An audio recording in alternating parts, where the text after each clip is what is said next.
आरोग्यम के सभी श्रोताओं को मंदाकिनी जोशी और नवीन सिसोदिया का नमस्कार।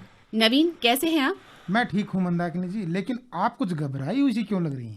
नवीन, आपने बिल्कुल सही पहचाना। देखो ना, इस समय हम कोरोना जैसी महामारी से तो उबर ही नहीं पाए और ऊपर से ये ब्लैक फंगस जैसी खतरनाक संक्रमण ने हमें परेशान कर दिया है और कितना विकराल रूप ले लिया बिल्कुल बिल्कुल, लेकिन आपको तो ब्लैक कलर पसंद है ना? है।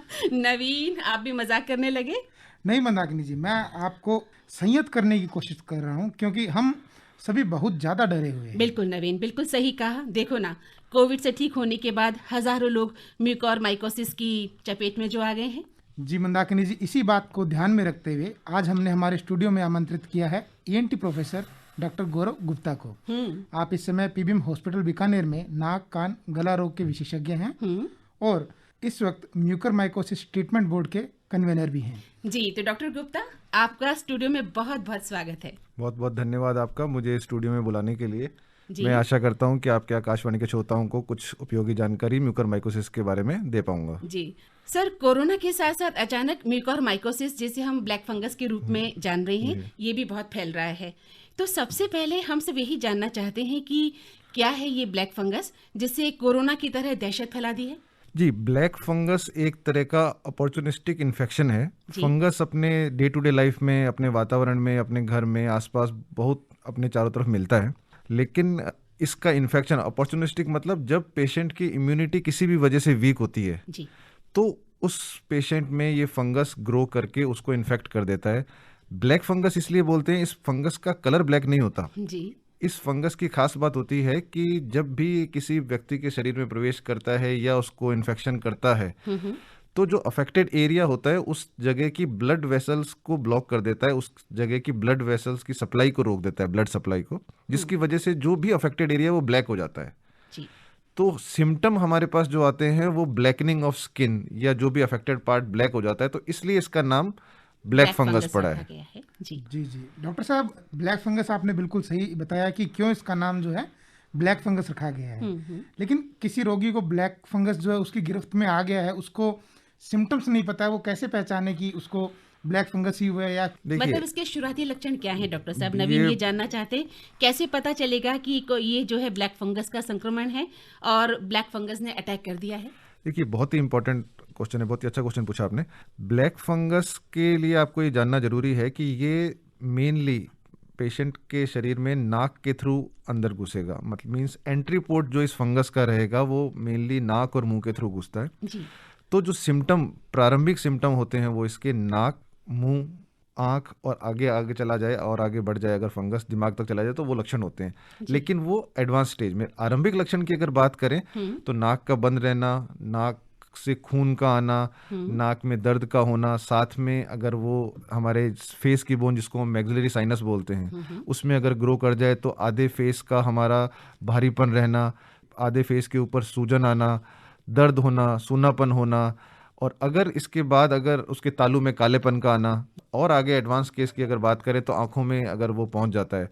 पहले ये नाक से शुरू होता है और साथ में साइनसेस में ग्रो करता है। फिर अगर वो, क्योंकि साइनसेस की बहुत क्लोज हमारी आईबॉल होती है जिसको हम बोलते हैं आंख, अगर वो उसमें ग्रो कर जाता है तो शुरुआती लक्षणों में दर्द, आंख में दर्द का होना, आंख में लालीपन का आना, फिर आंख में सूजन का आना, और धीरे धीरे करके मरीज की आंख की रोशनी भी कम होने लग जाती है और अल्टीमेटली वो ब्लाइंड हो जाता है, उसको बिल्कुल दिखाई नहीं देता। और एडवांस लक्षणों की बात करें तो अगर ये आई से भी आगे अगर ब्रेन में पहुंच जाता है तो वर्चुअली हमारे पास बहुत कम ऑप्शन रह जाते हैं ट्रीटमेंट के, क्योंकि वो बहुत ही सीरियस कंडीशन हो जाती है। एक बार फंगल मेनिंजाइटिस सेट हो जाती है तो पेशेंट के लिए ट्रीटमेंट में बहुत परेशानी आती है। जी, तो नवीन, ये तो बहुत खतरनाक बीमारी है, बहुत एक भयंकर इन्फेक्शन है। सर, ये कहा जा रहा है कि कोविड के बाद जो शुगर पेशेंट हैं उन्हें ब्लैक फंगस होने का खतरा ज़्यादा है, और इसके अलावा कौन कौन से ऐसे मरीज हैं जिनको क्या क्या बीमारियां परेशान कर सकती हैं ब्लैक फंगस के कारण? देखिए, मैंने शुरू में कहा ये एक अपॉर्चुनिस्टिक इन्फेक्शन है, मींस ये अपॉर्चुनिटी ढूंढता है पेशेंट के अंदर घुसने की। अपॉर्चुनिटी क्या होगी पेशेंट की? जब भी किसी पेशेंट का इम्यूनिटी स्टेटस वीक होगा। इम्यूनिटी स्टेटस वीक होने के लिए डायबिटीज एक बहुत बड़ा कंट्रीब्यूटरी फैक्टर है। तो मेजोरिटी ऑफ पेशेंट इस समय हम जो देख रहे हैं जिनके डायबिटीज अनकंट्रोल्ड है और वो पोस्ट कोविड स्टेट में है, मीन्स वो उसको कोविड हुए हुए 1-2 महीने हुए हैं। लेकिन जो आपका दूसरा क्वेश्चन है कि और किस बीमारी के लोगों हो सकता है खतरा, तो इसमें जिस भी बीमारी से एक किसी पेशेंट का इम्यूनो सप्रेशन होगा, मीन्स उसकी इम्यूनिटी कम लेवल पे जाएगी, उन सब मरीजों को ब्लैक फंगस का खतरा ज़्यादा होता है। जैसे आप मानो किसी को ट्रांसप्लांट हुआ है या कोई कैंसर के मरीज हैं जिनको रेडियोथेरेपी कीमोथेरेपी चल रही है, तो HIV पेशेंट, जो किसी भी पेशेंट में जिनमें स्टेरॉइड्स, क्योंकि स्टेरॉइड्स काफ़ी इम्यूनिटी को वीक करते हैं। स्टेरॉइड एक बहुत हम दवा के रूप में काम लेते हैं, बहुत सारे बीमारियों का ट्रीटमेंट स्टेरॉइड है। जैसे कोरोना में अगर देखा जाए तो स्टेरॉइड एक बहुत ही कामगर, बहुत ही उपयोगी दवा साबित हुई है।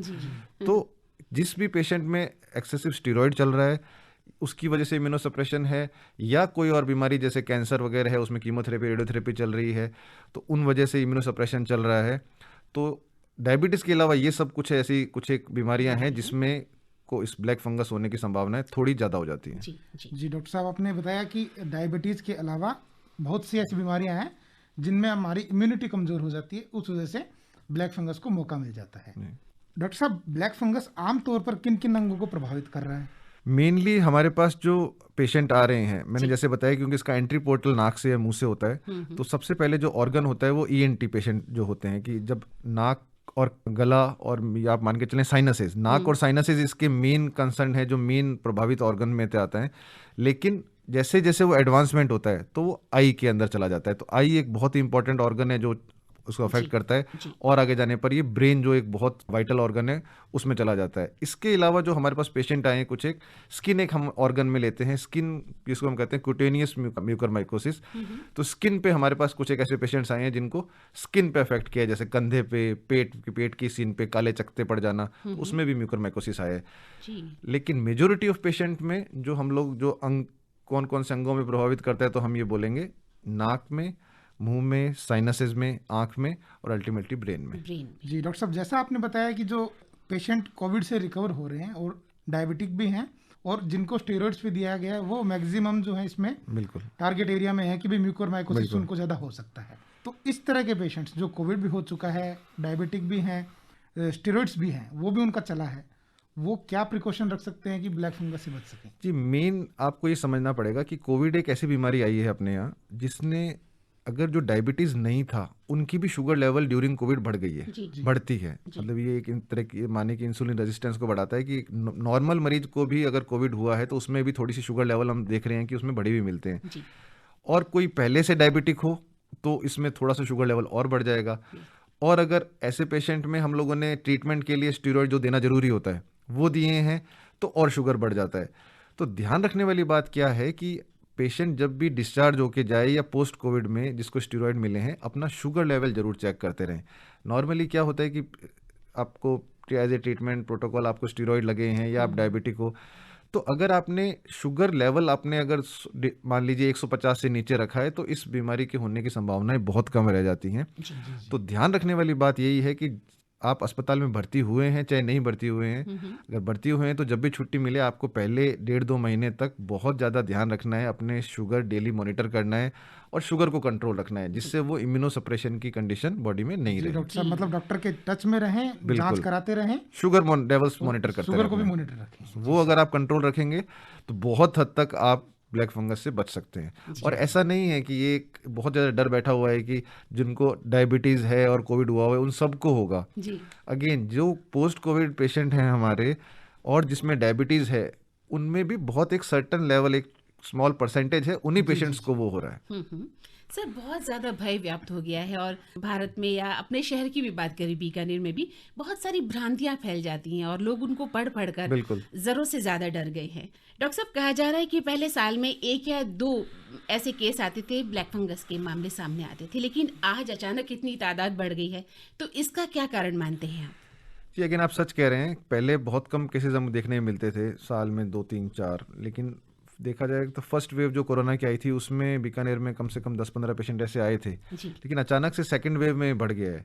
तो कहीं ना कहीं ये शोध का विषय है, रिसर्च का विषय है कि क्यों इस कोविड एसोसिएटेड म्यूकरमाइकोसिस, ये टर्म इतना ज़्यादा म्यूकरमाइकोसिस फैला ऐसे पेशेंट में। कहीं ना कहीं कोविड कुछ ऐसा इम्यूनोसप्रेशन कर रहा है, इस लेवल का इम्यूनोसप्रेशन कर रहा है, कोरोना की वजह से इस लेवल का इम्यूनिटी सप्रेस हो रही है, जिससे इस तरह के फंगस को इस समय ग्रो करने के बहुत एक अच्छा एटमॉस्फेयर मिल रहा है और वो ज़्यादा इन्फेक्ट कर रहा है। तो कुछ ऐसी मॉलिक्यूलर बेसिस पे कुछ ऐसी चीज़ें हैं जो सपोर्ट कर रही हैं इस फंगस को उस बॉडी में ग्रो करने में, जिसमें अनकंट्रोल डायबिटीज़ है और वो जस्ट कोविड होके हटा है या उसके कोविड चल रहा है। क्योंकि हमारे पास बहुत सारे पेशेंट ऐसे भी हैं पोस्ट कोविड नहीं, जिनको ऑलरेडी अभी तक वो कोविड पॉजिटिव चल रहे हैं, उनके भी ये म्यूकरमाइकोसिस देखने को मिला है। बट अगेन एकदम से ये इतने सारे केस क्यों इसी वेव में आए, ये इस पे रिसर्च जारी है कि कहीं ना कहीं कोई एसोसिएशन ऐसा निकलेगा कि हाँ, ये पोस्ट कोविड एरिया और एरा एंड उसके बाद अनकंट्रोल डायबिटीज़, ये इसी वेव में क्यों इतने ज़्यादा पेशेंट आए। जी डॉक्टर गौरव, ब्लैक फंगस की हम बात करें यानी म्यूकरमाइकोसिस जो है उसका उपचार संभव है। आप ब्लैक फंगस के मरीजों का इलाज कर रहे हैं, क्या सोचते हैं आप कि क्या इससे मृत्यु जो है वो निश्चित है या आंख निकालनी पड़ती है? क्योंकि इस तरह की भ्रांतियां जो हैं वो आम जनमानस में बनी हुई है कि या तो डेथ हो जाती है या आंख निकालनी ही पड़ती है। तो क्या ये दवाइयों से ठीक हो सकता है, और अगर दवाइयों से इसका इलाज है तो कितना लंबा इलाज चलता है? देखिए, इसमें ये होता है कि सबसे पहले ये समझना पड़ेगा कि ये फंगस बहुत तेज़ी से ग्रो करता है जी।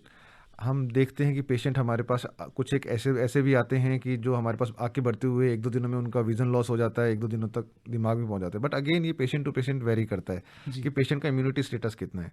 अगर किसी पेशेंट का इम्यूनिटी स्टेटस बहुत पुअर है तो उसमें फंगस और तेज़ी से ग्रो करता है। लेकिन इलाज की बात करें तो जिस तरह हर बीमारी की एक कैटेगरी होती है, एक स्टेज होती है, तो अर्ली स्टेज में अगर इस बीमारी को पहचान लिया जाए तो बहुत हद तक बहुत अच्छे से इस बीमारी का इलाज किया जा सकता है। इस बीमारी से डरने की बिल्कुल भी जरूरत नहीं है। बट अगेन जो मैंने जैसे कहा कि अगर कई पेशेंट, जैसे यहाँ पे हम लोगों के पास अभी आज की डेट में 12 डेथ हमने नोटिफाई की हैं, तो वो उनमें से मैक्सिमम पेशेंट वही थे जिनके दिमाग तक फंगस ऑलरेडी पहुंच चुका था जब वो हमारे पास आए। जी। तो अगर लेट प्रेजेंटेशन में पेशेंट हमारे पास आते हैं तो उसको बचाना थोड़ा बहुत मुश्किल हो जाता है हमारे लिए। लेकिन अगर पेशेंट के जो सिम्टम है नाक और साइनस तक हैं, तो उसमें हमारा ट्रीटमेंट प्रोटोकॉल क्या होता है कि जैसे ही पेशेंट हमारे पास आता है तो हमारा फर्स्ट टारगेट होता है कि उसका फंगल लोड कम किया जाए। फंगल लोड करने का मतलब कि जो अफेक्टेड पार्ट है उस सबको निकाला जाए, उस सबको हटा दिया जाए, क्योंकि ये फंगस को हम सेकंड चांस नहीं दे सकते। तो हम दिखता हुआ सारा फंगस, चाहे वो एक्सटर्नल प्रोसीजर करना पड़े या एंडोस्कोपिक प्रोसीजर करना पड़े, जो हम सारा अफेक्टेड एरिया है उस फंगस से उसको हटाते हैं, जिसको हम कहते हैं कि डीबल्किंग या डिब्राइडमेंट करते हैं फंगस का। और उसके बाद उसको एम्फोटेरेसिन बी, जो उसकी ड्रग ऑफ चॉइस है, उसके इंजेक्शन लगते हैं। एम्फोटेरेसिन बी का कोर्स थोड़ा लंबा होता है क्योंकि हमें 2 से 3 ग्राम तक दवाई देनी पड़ती है, तो उसका और एक दिन में एक निश्चित मात्रा ही दे सकते हैं। तो मान के चलें 20 से 30 दिन का हमें उस ऑपरेशन के बाद उस पेशेंट को भर्ती रखना पड़ता है, और उस समय उसको वो डेली एंटी फंगल इंजेक्शन जो एम्फोटेरेसिन बी है वो देते हैं। साथ ही मॉनिटरिंग करते हैं कि ब्लड के सारे बायोकेमिकल लेवल सही चल रहे हैं, सीरम इलेक्ट्रोलाइट ठीक चल रहे हैं। तो अगर पेशेंट हमारे पास टाइमली आ जाता है तो उसका प्रोग्नोसिस मतलब उसका ठीक होने की संभावना बहुत अच्छी होती है। उसमें कोई पैनिक होने की जरूरत नहीं है कि हमारा ऐसा है कि फंगस हो गया तो उसको मरना निश्चित, ऐसा कुछ भी नहीं है। 30-40% से ज़्यादा इसकी मोर्टेलिटी नहीं कह सकते अगेन। और हमारे जैसे बीकानेर में देखा जाए तो आज की मैं बात करूं तो हमारे 78 पेशेंट हमने नोटिफाई किए हैं और 12 की डेथ हुई है। तो आई थिंक ये 15-20% के आस बैठेगा। तो ऐसा नहीं है कि जो सारे पेशेंट हैं वो सबकी मौत निश्चित है। जो एडवांस स्टेज में हमारे पास प्रेजेंट हुए हैं उनके लिए थोड़े रिस्क फैक्टर्स ज़्यादा हैं, उनके लिए बचने की संभावना थोड़ी कम हो जाती है। लेकिन अगर वो टाइमली हमारे पास आ गए हैं, टाइमली उनको हमने सर्जरी कर दी है और टाइमली उनको दवाई लग गई है एम्फोटेरेसिन भी, तो सर्वाइवल के चांसेस काफ़ी अच्छे हो जाते हैं। But definitely despite our best efforts, इसकी जो मोर्टेलिटी है, जो मरने की संभावनाएं हैं इस बीमारी से कोरोना के मुकाबले बहुत ज़्यादा है। हम और भी जानना चाहेंगे कि बीकानेर के बारे में आप क्या कहना चाहेंगे, किस तरह की स्थिति फिलहाल चल रही है, किस तरह का ब्लैक फंगस कितना फैल रहा है, और इसके अलावा पीबीएम हॉस्पिटल की अगर हम बात करें जहां आप इलाज कर रहे हैं मरीजों का, तो कैसी उपचार की व्यवस्था है, क्या व्यवस्था की गई है और दवा की उपलब्धता कितनी है? इसमें अपने सबसे पहले बताना चाहूँगा कि राजस्थान सरकार ने इसको एक महामारी घोषित किया है, जिसे पेंडेमिक घोषित किया हुआ है। तो सारा वार स्केल पे इसका ट्रीटमेंट का प्रोटोकॉल चलता है हमारा। तो पीबीएम हॉस्पिटल उन हॉस्पिटलों में से है जो राज्य सरकार द्वारा अधिकृत किया गया है म्यूकरमाइकोसिस के इलाज के लिए। तो अपने आसपास के 5-6 जिलों में एकमात्र ऐसा सेंटर है जो कि म्यूकरमाइकोसिस के इलाज के लिए अधिकृत है, पहली चीज़। दूसरी चीज़, जो इस समय सबसे ज़्यादा पेशेंट हमारे पास आ रहे हैं, क्योंकि वो 5-6 जिलों में, जैसे मैं बात कर रहा हूँ, गंगानगर हुआ, हनुमानगढ़ हुआ, चूरू हुआ, इस तरह के जो आसपास के इलाके हैं, नागौर है, तो इसमें अपने जो म्यूकरमाइकोसिस का इलाज के लिए, क्योंकि बीकानेर का पीबीएम हॉस्पिटल अधिकृत है, तो वहाँ से भी पेशेंट आ रहे हैं काफ़ी ज़्यादा। अच्छा। बीकानेर के ही नहीं, आसपास के जिलों के भी हमारे पास काफ़ी पेशेंट आए हैं, जी। आ रहे हैं डेली। तो इस के इलाज की व्यवस्था के लिए सरकार ने, सबसे अच्छी बात है कि सब कुछ फ्री ऑफ कॉस्ट किया हुआ है। पेशेंट जो म्यूकरमाइकोसिस का होगा उसका इलाज यहाँ फ्री ऑफ फ्री में कॉस्ट होगा। जी जी। एक म्यूकरमाइकोसिस ट्रीटमेंट बोर्ड बनाया गया है जिसमें 25 से 30 तक चिकित्सक हैं, जिसमें eye, ENT, dental, neurology, neurosurgery, surgical oncology, microbiology, radiology, pathology, paediatrics, तो बहुत सारे सब स्पेशलिटी के डॉक्टरों को इन्वॉल्व। प्राइमरीली ये काम, और जनरल मेडिसिन, प्राइमरीली काम ये होता है आई, ईएनटी, जनरल मेडिसिन, डेंटल। लेकिन क्योंकि इसमें अनकंट्रोल डायबिटीज़ होती है तो इसमें एंडोक्राइनोलॉजी को बहुत एक मेन पार्ट है जो कि शुगर कंट्रोल करते हैं। तो ये एक टीम एफर्ट किया हुआ है बीकानेर में। बीकानेर में क्या, जो मेन सेंटर से सब में एक म्यूकरमाइकोसिस बोर्ड बनाया गया है जिसमें सभी तरह की स्पेशलिटी के डॉक्टर हैं, जिससे पेशेंट को सारी सुविधाएं, सारी जो आपकी सुपर स्पेशलिटी की सुविधाएं हैं, एक ही छत के नीचे मिल जाए। जैसे अपने यहाँ जेड और पी वार्ड पीबीएम का अधिकृत किया हुआ है, तो उस वार्ड में सुबह और शाम को सारे सीनियर डॉक्टर्स राउंड लेते हैं सारी स्पेशलिटी के, जिससे उस पेशेंट की शुगर करनी हो तो शुगर कंट्रोल की जाए, जिसके दिमाग में पहुंचा हुआ है तो न्यूरोलॉजी, न्यूरोसर्जरी वाले उसका डिसीजन लें, मेडिसिन वाले ओवरऑल उसकी केयर करते रहें, जिसकी दांत की दिक्कत है, आँख की दिक्कत है, तो जो भी दिक्कत है उसको, पेशेंट को कहीं नहीं जाना पड़ता। पेशेंट के उस सभी तरह की स्पेशलिटी वाले डॉक्टर वहीं आके देखते हैं और एक कंबाइंड डिसीजन लेते हैं जल्दी से जल्दी। जैसे ही पेशेंट हमारे पास आता है कि इसका सबसे बेस्ट इलाज जल्दी से जल्दी क्या हो सकता है, उस डिसीजन को हम सब फॉलो करते हैं, भले वो सर्जरी करना हो, भले वो पहले दवाई चलाना हो। तो एक तरह की एक व्यवस्था बना दी गई है कि एक बोर्ड गठित कर दिया गया है जिसका मैं कन्वीनर हूँ, कि जैसे ही पेशेंट आएगा सब सीनियर लोग अपनी अपनी स्पेशलिटी का उसका चेकअप करेंगे और उसका एक ट्रीटमेंट प्लान करेंगे जो हम एग्जीक्यूट करेंगे। डॉक्टर साहब, ये माना जा रहा है कि खास तौर से डायबिटिक पेशेंट और गंभीर कोविड-19 संक्रमण के इलाज के लिए जो स्टेरॉइड्स दिए जा रहे हैं, उनके अधिक उपयोग से या असंयमित उपयोग से इम्यूनिटी कम हो रही है और उससे ब्लैक फंगस की संभावना है वो ज़्यादा बढ़ जा रही है। तो क्या इन स्टेरॉइड्स से बचा जा सकता है? क्या इनको रोकने से ब्लैक फंगस से हम बच सकते हैं? जी देखिए, अभी कोविड का एरा चल रहा है और कोविड में अगर जो सारी शोध में, सारी रिसर्चेज में है, तो अगर कोई फुल प्रूव अगर किसी दवाई का रोल है तो वो एक ऑक्सीजन का रोल है और एक स्टीरॉयड का रोल है। तो स्टीरॉयड ने बहुत लोगों की जान भी बचाई है। बट अगेन, अगर जैसा मैंने कहा कि स्टीरॉयड से एक बार टेम्परेरी शुगर बढ़ती है तो उस समय हमें शुगर कंट्रोल को लेवल में रखना होगा। और जैसे ही उस स्टीरॉयड का कोर्स खत्म हो, क्योंकि स्टीरॉयड देने भी बहुत बार हमें जरूरी होती है, बहुत सारी और भी बीमारियां जिसमें हम स्टीरॉयड देते हैं, बस उस समय हम लोगों को ये ध्यान रखना होगा कि अपने शुगर लेवल को कंट्रोल रखें। अगर वो पेशेंट को स्टीरॉयड दिए जा रहे हैं और हमने शुगर लेवल को कंट्रोल रखा है तो उसमें इन फंगस होने की संभावनाएं बहुत कम हो जाती हैं। तो स्टीरॉयड से डरने की जरूरत नहीं है। Steroid as a treatment part हम लोगों का रहता है, हमेशा से रहता आया है, हो सकता है आने वाले टाइम में भी रहे। जरूरत है कि उस समय हम लोगों को शुगर कंट्रोल करते ही हैं और उस स्टीरॉयड का कोर्स खत्म होने के बाद भी शुगर को काफ़ी अच्छे से मॉनिटर करते रहें, तो इस ब्लैक फंगस की संभावना कम से कम हो जाती है। ब्लैक फंगस के बाद क्या स्टेरॉइड के जो देने का जो तरीका है उसमें क्या कोई बदलाव किया गया है? थोड़ा सा आप कह सकते हैं कि इसको और मॉनिटर्ड वे में दे रहे हैं, बट अगेन जहां जरूरत है स्टीरॉयड की वहां तो स्टीरॉयड को हम लोग देना जरूरी समझते हैं। जी डॉक्टर साहब, कुछ एक्सपर्ट्स ये भी कह रहे हैं कि ब्लैक फंगस इन्फेक्शन उन लोगों में भी देखा गया जिन्हें कोविड संक्रमण हुआ भी नहीं। आप क्या कहेंगे? जी, ऐसे पेशेंट हमारे पास आए हैं। ऐसे कुछ एक पेशेंट हमारे पास आए हैं जिनमें कोविड संक्रमण नहीं हुआ है, बट अगेन मैंने कहा कि किसी भी तरह की इम्यूनिटी, अगर किसी भी वजह से पेशेंट की इम्यूनिटी वीक है, वजह कोई भी हो, भले को कैंसर की कीमोथेरेपी, रेडियोथेरेपी चल रही हो या कोई और वजह हो, तो इस फंगस की संभावना बढ़ जाती है। लेकिन हमने ये देखा गया है, कुछ एक पेशेंट ऐसे थे हमारे जिसमें हिस्ट्री नहीं थी कि उसका कोविड आरटीपीसीआर पॉजिटिव हो, लेकिन हमने उनका जब एंटीबॉडी टाइटर कराया तो वो कोविड के लिए पॉजिटिव आया। तो मींस कहने का मतलब एक पॉइंट ये भी है हमारे दिमाग में कि उनको एसिम्प्टोमेटिक इन्फेक्शन कभी रहा होगा जो उन्होंने टेस्ट नहीं कराया। तो ऐसे भी पेशेंट हैं जो जिनको लगता है कि वो कोविड पॉजिटिव नहीं हुए और वो आगे, तो काफ़ी पेशेंट ऐसे भी आ रहे हैं। बट अगेन ऐसा नहीं है कि 100% कोविड होगा तभी होगा, बिना कोविड के भी अगर इम्यूनिटी काफ़ी लो है तो ब्लैक फंगस होने की संभावनाएं बन जाती है। जी बिल्कुल, मतलब कोरोना अगर हुआ है तो उस केस में ज़्यादा सतर्कता रखने की आवश्यकता है। बिल्कुल। अगर कोई व्यक्ति ब्लैक फंगस के लक्षण महसूस करे तो उसे सबसे पहले कहाँ संपर्क करना होगा? और ये भी बताइए कि क्या ये एक व्यक्ति से दूसरे व्यक्ति में फैलता है जिस तरह से कोरोना फैलता है? जी, बहुत अच्छा क्वेश्चन है आपका। पहली बात, ये इन्फेक्शियस डिजीज नहीं है। जैसे कोरोना के बारे में भ्रांति नहीं, कोरोना के बारे में सत्य है कि ये बहुत ही ज़्यादा कंटेजियस डिजीज है। वैसे ही ये भ्रांति फैल गई है कि म्यूकरमाइकोसिस कंटेजियस है, जबकि ये नहीं है। कोरोना कंटेजियस है, म्यूकरमाइकोसिस कंटेजियस नहीं है। ये एक मरीज से दूसरे को नहीं फैलता, ये केवल एक तरह का फंगल इन्फेक्शन है। जिस पेशेंट की इम्यूनिटी वीक होगी ये उसी को होगा।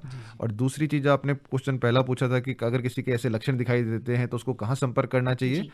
तो सबसे पहले, जैसा मैंने कहा कि क्योंकि मेन लक्षण उसके ईएनटी डिपार्टमेंट के हैं, तो अपने निकटतम नाक कान गला विशेषज्ञ को दिखाएं। अगर कोई दांत के इसमें, क्योंकि एक सिम्टम में आपको बताना भूला कि उसमें दांत भी कई बार हिलते हैं। अच्छा, पेशेंट के दांत ढीले हो जाते हैं। तो अचानक से अगर वो आ जाए तो मतलब आपकी वो मैक्सिला बोन इन्वॉल्व हो रही है, तो उस कंडीशन में आप डेंटिस्ट को दिखा सकते हैं। अगर कोई केवल आंख का सिम्टम आ रहा है बाई चांस पहले, तो किस आई का, तो प्राइमरीली ईएनटी डॉक्टर जो निकटतम आपका ईएनटी स्पेशलिस्ट है उसको दिखाएं। इसके अलावा कोई अगर आंख के दांत के लक्षण है तो आप उन डॉक्टर से भी संपर्क कर सकते हैं। कुल मिलाकर आपके कहने का मतलब है, जैसे ही आपको कोई सिम्टम्स नजर आए, अपने पास के चिकित्सक के पास जाकर हम जरूर मिल लें। Sir, Indian council of medical research की तरफ से जो जारी एडवाइजरी की गई है, उसमें ये कहा गया कि म्यूकोरमाइकोसिस एक फंगल इन्फेक्शन है, नो डाउट, और ये फंगस हवा में मौजूद है, तो कमजोर इम्यून सिस्टम वाले लोगों में पहुंचकर उन्हें संक्रमित कर रहा है, जैसा कि आपने भी बताया। तो सर, आप खुद एक डॉक्टर हैं और ब्लैक फंगस के मरीजों का इलाज कर रहे हैं। बीकानेर में जो ब्लैक फंगस के मरीजों की स्थिति है उसके बारे में आपने अभी हमें बताया। क्या कहेंगे आप बीकानेर के लोगों को, हम सभी लोगों को क्या संदेश देना चाहेंगे? क्योंकि बीकानेर में भी बहुत एक भय का वातावरण है, लोग डरे हुए हैं। क्या क्या सावधानियां हमें बरतनी चाहिए? जी, सबसे पहले तो ये कहना चाहूँगा कि इससे सभी लोगों को कहना चाहूँगा कि इससे डरने की बिल्कुल ज़रूरत नहीं है। ये एक सबके लिए एक परीक्षा का समय है। जैसे कि कोरोना अब काफ़ी डाउनफॉल शुरू हो गया है, जैसे कोरोना निकला, फर्स्ट वेव निकली, सेकंड वेव निकल रही है, वैसे ये म्यूकरमाइकोसिस का एरा भी निकल जाएगा। जहाँ तक हम मान रहे हैं कि मे बी इस मंथ के एंड तक हम लोग थोड़ा इसमें पेशेंट की संख्या में कमी आ जाएगी। तो डरने की कहीं भी ज़रूरत नहीं है, अपनी हिम्मत बनाए रखें और मेनली जैसे मैंने कहा अवेयर रहें। मीडिया की तरफ से काफ़ी अवेयरनेस है, तो उससे एक बहुत अच्छी बात ये हो गई है कि हमारे अर्ली सिम्टम्स के साथ पेशेंट आ रहे हैं जी। एक डर के साथ साथ एक अलग चीज़ है, लेकिन उस डर की वजह से कुछ जो जरूरी मरीज हैं जिनको वास्तव में जल्दी हमारे पास पहुंच जाना चाहिए था, वो हमारे पास पहुंच रहे हैं। तो डरने की कहीं ज़रूरत नहीं है। कोई भी आपको डाउट हो तो आपके किसी भी नियरेस्ट ईएनटी स्पेशलिस्ट के पास जाके आप सलाह लें। और सबसे इम्पोर्टेंट बात, बिना डरे, बस अगर किसी के डायबिटीज़ है तो उसको कंट्रोल करें। उसके लिए आप किसी भी फिजिशियन या एंडोक्राइनोलॉजिस्ट के पास जाके अपनी शुगर लेवल्स को अगर मॉनिटर कर लेंगे तो मान के चलें आपको फंगस नहीं होगा। अगर आप पोस्ट कोविड है, क्योंकि इस समय लगभग हर घर में कोविड का मरीज है, तो सब लोगों को ये डर लगता है। हमसे भी हर समय हर जगह लोग पूछते रहते हैं कि नहीं हमें भी कोविड हुआ था तो हमें तो नहीं हो जाएगा फंगस, ब्लैक फंगस। तो ऐसा नहीं है। आपको कोविड हुआ है, आपके उस 1-2 महीने के आप दायरे में हैं जब आपको कोविड होके ख़त्म हुआ है, उसमें अगर आपकी शुगर अनकंट्रोल्ड है तो भी उसके कुछ स्पेसिफिक परसेंटेज, बहुत कम परसेंटेज लोगों को ये हो रहा है।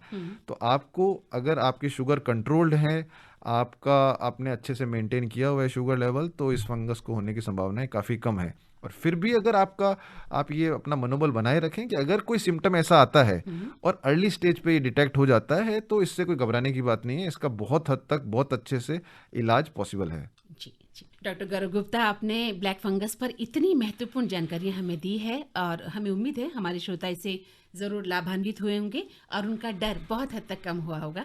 आपका बहुत बहुत आभार जी, बहुत बहुत धन्यवाद यहाँ बुलाने के लिए, थैंक यू। श्रोताओं, ये थे पीबीएम हॉस्पिटल बीकानेर में ईएनटी के प्रोफेसर डॉक्टर गौरव गुप्ता, जो ब्लैक फंगस पीड़ित मरीजों का इलाज कर रहे हैं।